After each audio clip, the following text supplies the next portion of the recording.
আপনার মেয়েকে, যুবতী মেয়েকে, 16-17 বছর মেয়েকে গোটা পাড়ার একটা যুবকও দেখা চলবে না। দরকার কথা ঠিক কিনা? যুবকেরা যেন দেখবার না পায় সেই ব্যবস্থা আপনাকে করা লাগবে। আল্লাহ রাসূল ফাতেমার সামনে দাঁড়িয়ে বললেন, ফাতেমা,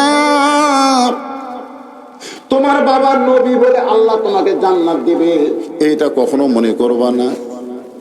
তোমার বাবা বিশ্ব নবী বলে আল্লাহ তোমাকে জান্নাত দিবে এইটা কখনো মনে করবা না। জান্নাতে যদি যাবার চাও ফাতেমা, জান্নাতের আমল করে জান্নাতে যেতে হবে।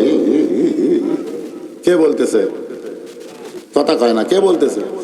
আল্লাহর নবী তার মেয়েকে বলতেছে। ফাতেমা চোখের পানি বের করে বলে, বাবা, এতদিন মনে করতাম আমার বাবা বিশ্ব নবী আল্লাহ আমাকে জান্নাত দিবে। রাসূল বলে, জান্নাতে যেতে গেলে তোমাকে আমল করা লাগবে। ফাতেমা বলে, বাবা, কি আমল করব যে আমল করার কারণে আল্লাহ আমাকে জান্নাত দিবে? রাসূল বললেন, মাত্র 4টি আমল করবে মা। 4টা আমল করলে আল্লাহ তোমার জন্য 8টা জান্নাতের দরজা খুলে দিবে। এ মায়েরা, যারা পর্দার অন্তর আছেন একটু মনোযোগ দিয়ে শোনেন। 1 নম্বর আমল হলো 5 ওয়াক্ত নামাজ। মেয়েরা হয়তো মসজিদে 5 ওয়াক্ত নামাজ পড়তে পারবে না। যখন মসজিদে নামাজের আজান দেয়, ওই আজান দেওয়ার পরপরই ওয়াক্তের মধ্যেই যদি নামাজ পড়ে, রাসূল বলেছেন পুরুষেরা মসজিদে নামাজ পড়ে যে সওয়াব পাবে, মেয়েরা বাড়িতে নামাজ পড়লে একই সমান সওয়াব আল্লাহ দিয়ে দিবে। তবে ওয়াক্তের মধ্যে পড়তে হবে। মেয়েরা দেখবেন রোজা থাকার দিক দিয়ে পটু, কিন্তু নামাজের দিক দিয়ে একটু অলস। এবারে কথা কম লাগে। আপনার বাড়ির বৌমা নাই, বুঝতে পারছেন না? না হলেও 100 মেয়ে আমাকে মোবাইল করতে, হুজুর সাওয়ালের রোজা যে 6টা রোজা, এটা কি এই মাসেই করা লাগবে না অন্য মাসে খুলে চলবে?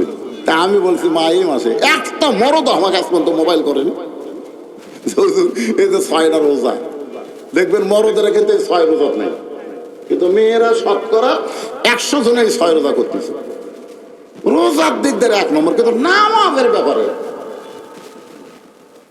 মায়েরা শোনেন, 1 নম্বর হলো নামাজ, 2 নম্বর হলো রমজান মাসের রোজা, 3 নম্বর স্বামীর কথা মতো চলা, আর 4 নম্বর হলো সতীত্বের হেফাজত, পর্দা করা। ফাতেমা বললেন, বাবা, এই 4টি আমলের মধ্যে সবচাইতে গুরুত্বপূর্ণ আমল কোনটা? রাসূল বলেন, ফাতেমা, 24 ঘন্টার মধ্যে 5 বার নামাজ পড়লে হবে, 12 মাসের মধ্যে 1 মাস রোজা রাখলে হবে।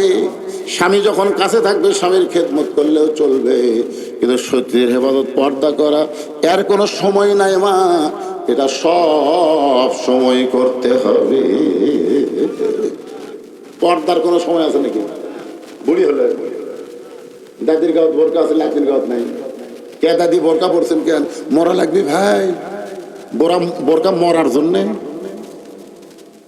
অথচ নাতির গাঁত নাই। আপনারা বলেন, আপনাদের গ্রামে কেউ যদি 50 বছর আমের গাছের গোড়াত বেড়া দেয়, একেবারে বেড়া কেন? গরু ছাগল যদি খায়, গরু ছাগল 50 বছর আমের গাছ খাবি? বেড়া যদি লকা পাতা বাড়াচ্ছে, ওই গাছত বেড়া দাও। তার মানে বুড়ি মানুষের কোনো বোরকা লাগবে না, মরার পরে 5 কাপড় লাগবে না, কিন্তু যুবতী অবস্থায় বোরকা পর্দার মধ্যে থাকা লাগবে। আজকে দেখেন মরার পরে 5 কাপড়, তারপর খাটনি আবার চাদর দিয়ে ঢাকছে। বাংলার মুসলমান বুঝাইলো মেয়ে মানুষের পর্দা হলো মরার পরে, মরার পরে পর্দা না। যুবতী অবস্থায় পর্দা মেনেছে ফাতেমা, সবসময় আল্লাহর কাছে দোয়া করছে, আল্লাহ ফাতেমার মৃত্যু তো পর্দার মধ্যে দিও। আল্লাহ তাআলা তার দোয়া কবুল করেছে। যে রাত্রে ফাতেমা দুনিয়া থেকে বিদায় নিবে, স্বামীকে বুকের মধ্যে নিয়ে বুকের মধ্যে মুখ ঢুকায় কান্না শুরু করে দিলেন। আলী বলে, ফাতেমা কান্দার কারণ? বলে, আল্লাহ তাআলা আজকে গভীর রাত্রে আমার মৃত্যু দিবে। এই খবর শোনার সঙ্গে সঙ্গে হয়তো আলী সাপ করে পড়ে যায়। গাছের গোড়া কাটলে গাছটা যেমন পড়ে, তেমনি পড়ে গেলেন হযরত আলী ঘরের মাঝায়। মা ফাতেমা মুচকি মুচকি হেসে স্বামীর মাথাটা উরাতের উপরে নিয়ে কবর একটা চুম্বন দিয়ে বলে, স্বামী গো, এমন করে আপনি কাঁদবেন না, এই দুনিয়াতে আসলে যাওয়া লাগবে। জোরে কোন কথা ঠিক কি না? আল্লাহ আমার দোয়া কবুল করছে গো, আল্লাহ আমার দোয়া কবুল করছে। কিন্তু আপনার জন্য 3টা দায়িত্ব। 1 নম্বর দায়িত্ব হলো রাতের অন্ধকারে আমাকে দাফন করবেন, রাতের অন্ধকারে মৃত্যুবরণ করবার, দিনের বেলায় কবর দিবেন চলবে না। রাতের অন্ধকারে আমাকে দাফন করবেন। আমার 2 নম্বর চাওয়া হলো আমার লাশটা খাটনিতে তুলবেন না। কারণ আমি হিসাব করে দেখলাম 4 জন মানুষ খাটনি কান্দে নিবে, এমন 4 জন পুরুষ ফাতেমার দুনিয়াতে নাই। মেয়ে মানুষ মারা গেলে সব মানুষ কি তার খাটনি কান্দে নিবে পারবে? এজরগান পারবে? ফাতেমা বলতেছে ওর বাবা যদি দুনিয়াতে থাকতো, মরা মেয়ের লাশের খাটনি বাবা কান্দে নিবার পারতো। আমার হাসান হোসেন যদি বড় হইতো, মায়ের লাশের খাটনি কান্দে নিবার পারতো। আমি দেখলাম আমার বাবা 6 মাস আগে দুনিয়া থেকে চলে গেছে। হাসান হোসেন এত ছোট, একজনের বয়স হলো 4 বছর, একজনের বয়স হলো 5.5 বছর। ছোট 2 বাচ্চা মায়ের খাটনি কান্দে নিবার পারবে না। আপনি শুধু আমাকে কান্দে করে নিয়ে ওই জান্নাতুল বাকির পূর্ব দিকে সবুজ রঙের একটা বাতি জ্বলতেছে, ওই বাতি পর আমাকে দাফন করবেন। আমার কোনো জানাজার ব্যবস্থা লাগবে না। সুবহানাল্লাহ করে কন না খায়। বিশ্ববিখ্যাত আলেম হতালি চোম করে বলতেছে, ফাতেমা এইটা কেমন কথা? তোমার জানাজা লাগবে না, তুমি কি দোয়া চাও না? ফাতেমা বলতেছেন কি দোয়া? লক্ষ লক্ষ মানুষ যদি বলে ফাতেমা ভালো, আর আপনি যদি বলেন ভালো না, ওই দোয়া দিয়ে ফাতেমার 1 তিল পরিমাণ লাভ হবে না। আর দুনিয়ার তামাম মানুষ যদি বলে ফাতেমা খারাপ, আর আপনি যদি বলেন ফাতেমা ভালো, এই স্বামীর একটা দোয়াতে ফাতেমার 8টা জান্নাতের দরজা খুলে গেল। তাহলে বইয়ের দোয়া কার দরকার? কথা কয় না কেন? কার দোয়া? আর আমাদের গুলা খালি লব উল্টা কয়, খালি তুমি আমার দেখতে পারবে। গোটা হারিয়ে কাছে খুঁজে দেখো, আমার বিরুদ্ধে কেউ নেই। গোটা পাড়ার লোক তো ভালোবাসে। এই মেয়া, এই আপনারা বলেন তো, মেয়ে মানুষের মন জোগান লাগবে কার? পাড়ার লোকের না স্বামীর? একেবারে এই ওয়াজকে আপনাকে বিরুদ্ধে হচ্ছে তো হুহা করেন নাই।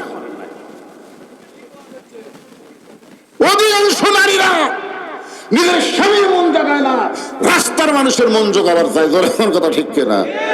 দুনিয়ার সমস্ত মানুষ, ফাতেমা বলতেছে, দুনিয়ার সমস্ত মানুষ যদি বলে ফাতেমা ভালো, আর আপনি যদি বলেন খারাপ, ফাতেমার 1 তিল পরিমাণ লাভ হবে না। আর দুনিয়ার সব মানুষ যদি বলে ফাতেমা খারাপ, আর আপনি যদি বলেন ভালো, স্বামীর একটা কথায় ফাতেমার জন্য 8টা জান্নাতের দরজা আল্লাহ খুলে দিল। গভীর রাত্রে হযরত আলী ফাতেমাকে দাফন করার পরে আল্লাহর কাছে দোয়া করতেছে, আল্লাহ ফাতেমার পর্দাকে তুমি কবুল করে নাও, ফাতেমার পর্দাকে কবুল করে নাও। এই দোয়া করার সাথে সাথে আলী তাকায় দেখে সামনে কয়েকটা পুরাতন কবর দেখা যায়। এই মাত্র ফাতেমার কবর দিছে, সেই নতুন কবর আর নাই। এতগুলো পুরাতন কবর, তাহলে ফাতেমার কবর গেল কোন জায়গায়? গোটা জান্নাতুল বাকি হযরত আলী দৌড়ায় আর কান্দে, ফাতেমার কবর এখনই কবর দিলাম, সেই নতুন কবর কোথায় রে? কে যেন গায়েব থেকে বলে, আলী ফাতেমা পর্দা নিশি, আমি আল্লাহ জহুরা ডিগ্রি দিয়া ফাতেমার কবরটাকে কিয়ামত পর্যন্ত পর্দা করে দিয়েছি। মায়েরা রে, ও মা, পর্দার অন্তরাল থেকে যারা ওয়াজ শুনতেছেন, আপনাদের একমাত্র আমলকে খুব খেয়াল করবেন। মা যতই নামাজ পড়েন, রোজা করেন, স্বামীর খেদমত করেন, পর্দা যদি না মানেন, একটা আমলও আল্লাহ কবুল করবে না। আপনারা বলেন তো, ওমর ফারুক তার সন্তানকে ভালো বেশি বাসে না কম বাসে? কথা কয় না। তাহলে জল্লাদ আসতে মারতেছে। হ্যাঁ, আজকে প্রকৃত বাবা যারা, ওমর চিন্তা করতেছে দুনিয়ায় মদ খায়া আমার সন্তান যে অপরাধ করেছে, আল্লাহর আইন দর্রা মাইরা সব অপরাধ থেকে আল্লাহ তাকে মাফ করে দিবে। ধরে করে কথা ঠিক না? আর জল্লাদ যে হারে মারতেছে, এরকম তো 800টাও মারে, একটা আল্লাহ মাফ করবে না। এই জল্লাদের কাছ থেকে চাবুকটা কাইরা নিয়ে নিজেই চাবুক মারা শুরু করলেন। জল্লাদ 2টা মারছে, ওমর ফারুক 3 বলা লাগবে। ওমর ফারুক 2 থেকে গণনা শুরু করলেন। সমস্ত সাহাবীরা বললেন, আমির আল মুমিনিন, জল্লাদ 2টা চাবুক মারছে, আপনি 3 থেকে গণনা শুরু করেন। ওমর ফারুক বললেন, জল্লাদের 2 বাড়ি আমার 1 বাড়ির সমান। সবাই চুপ করছে, ওরে বাবা রে, 2 বাড়ি যদি 1 বাড়ির সমান হয়, তাহলে কি বাড়ি? মারতে মারতে 30টা চাবুক যেই মারছে, আবু শামা বেহুশ হয়ে পড়ে গেছে। ওমর ফারুক চেয়ারে বসে বললেন, 1 গিলাস পানি দাও, একটু পানি দরকার। সাহাবেরা দৌড়ে গিয়া 1 গিলাস পানি দেয়। মনে করছে বেহুশ সন্তানকে ওমর ফারুক পানি পান করাবে, যে সন্তানকে পানি পান না করায় নিজেই পানি পান করলেন। পানি পান করে বললেন, একে দৌড়া মারতে মারতে আমি ক্লান্ত হয়ে গেছি, আর ক্লান্ত অবস্থায় দৌড়া মারলে কার্যকর হবে না, এই জন্য পানি পান করে একটু সতেজ হলাম। সামান্য গিলাসের নিচে পানি ছিল, ওই পানিটা আবু শামার চেহারার মধ্যে ছিটাই দিল। যেই ছিটাই দিয়েছে, আবু শামা হুঁশ ফেরার সঙ্গে সঙ্গে ওমর ফারুক আবার চাবুক মারা শুরু করলেন। 50টা চাবুক মারার সাথে সাথে সাহাবীরা সবাই কান্না দিয়ে বললেন, ইয়া আমিরুল মুমিনিন, আর মারবেন না, আর মারবেন না, আপনার আবু শামা মারা গেছে। মানে আল্লাহর খেয়ালে দৌড়া মারতে গিয়া নিজের সন্তান যে মারা গেছে এদিকে খেয়ালই নেই। খেয়াল করতেছে কার? কথা কন না ভাই, খেয়াল করতেছে কার? আপনাদের খেয়াল কোন দিকে? আল্লাহর দিকে। আল্লাহর দিকে যদি বাংলার মুসলমানের খেয়াল থাকতো তাহলে বাংলার মুসলমান বাতিলের সাথে আপোষ করত না। আজকে আমরা জীবন বাঁচান ফরজ মনে করছি। জীবন বাঁচান ফরজ, হুজুর জীবন বাঁচান, জীবন বাঁচান ফরজ। সত্যি করে বলেন তো, জীবন বাঁচানো ফরজ না ইমান বাঁচানো ফরজ? তাহলে খেয়াল করতে হবে কার? আসলে নজ পড়ে তুমি ধান দেখবার গেছে, ধান দেখবার যা দেখো উপর জমি পানি চলমল করতেছে, নিচে ওর জমির পানি নেই, এত পানি উপর জমি খামারটা নাই, চারিদিকে থাকে কেউ নাই। আস্তে করে বসে হাত দিয়ে আল কাটছে, একটা ওই পানি দিয়ে হাত বসে ধুই আবার উঠে চারিদিকে তাকায় বলতেছে আলহামদুলিল্লাহ, কেউ দেখেনি। আপনারা বলেন তোর খেয়াল কোন দিকে? আজকে আপনাদের খেয়াল কোন দিকে? আমার এলাকার এক হুজুর বলছে, হুজুর ভালো মতো দোয়া করবেন, যদি ইমামতি রক্ষা করবেন। হুজুর একটা দোয়া ভয়ের ঠেলায় দোয়া করতেছে, রব্বানা আতিনা ফিদ দুনিয়া হাসিনা ওয়া ফিল আখিরাতি হাসানা ওয়া কিনা আযাবান নার। মানে ভয়ের ঠেলায় রব্বানা আতিনা ফিদ দুনিয়া হাসিনা, দুনিয়া হাসিনা আখিরা হাসানা। খেয়াল কোন দিকে? কথা বল না কেন? খেয়াল কোন দিকে? কোরআনের মাহফিলে বসেছেন, অন্য খেয়ালে কাম করবেন। হাদিসে আছে বিস্তারিত, হুজুরি কলব ব্যতীত করছেন কালো নামাজ তোর হবে না।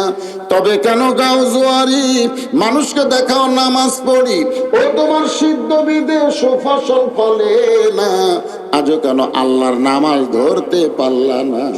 আল্লাহ কয় নামাজের জোরে ফায়েশা কাজ যাবে দূরে। পাক কোরআনে রয়ে আছে ঘোষণা, এখন আকাম কুকাম নামাজ রোজা একসাথে বান্ধিয়া বোঝা, জাহান্নামে দিয়া সরওয়ানা। আজও কেন আল্লাহর নামাজ ধরতে পারলা না? সমস্ত সাহাবীরা কান্দার বলে, ইয়া আমিরুল মুমিনিন, আর মারবেন না, আর মারবেন না। আবু শামা দুনিয়া থেকে বিদায় হয়ে গেছে। সঙ্গে সঙ্গে হযরত ওমর হাঁটু গেড়ে বসে সন্তানের শরীরের দিকে তাকায় দেখে অনেক জায়গা কেটে রক্ত বের হয়ে গোটা দেহ রক্তাক্ত হয়ে গেছে। এতক্ষণ যে মারছে দেহ কাটা রক্ত বের হয়েছে, ওদিকে ওমরের খেয়াল নাই।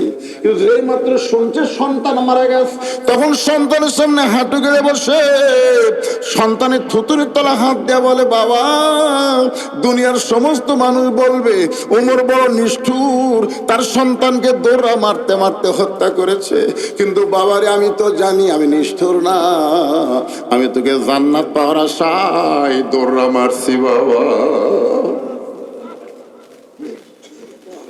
দুনিয়ার সমস্ত মানুষ জানবে ওমর নিষ্ঠুর, কিন্তু আমি তোরে দৌড়া মারছি।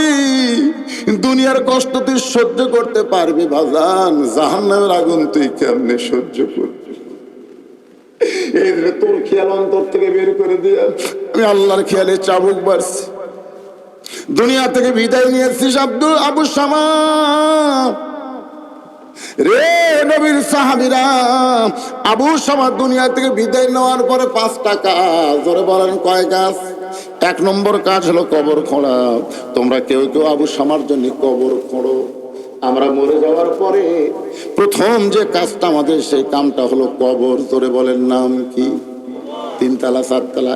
একজনকে বলবে হুজুর ওই যে তিনতলা এত সুন্দর করে বানাইছে, মরে গেছে আমরা 3টা দিন এই তিনতলার মধ্যে রাখবার চাই।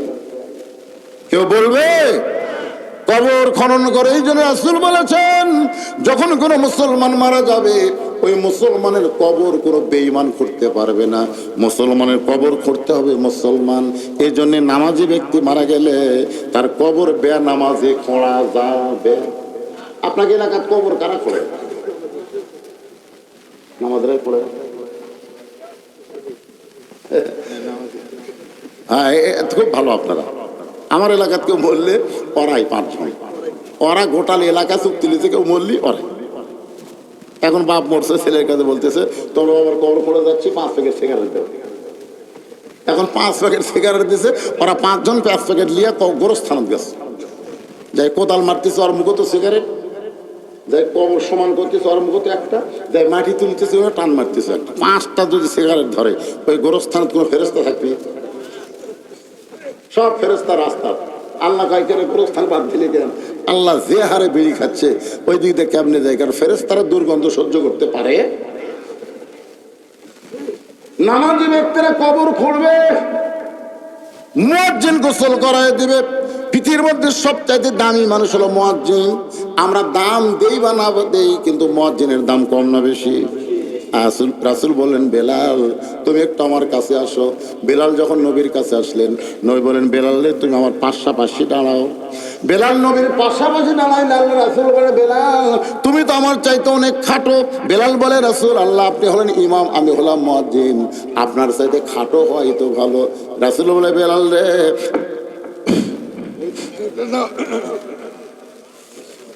জেনারেটর দাও, জেনারেটর।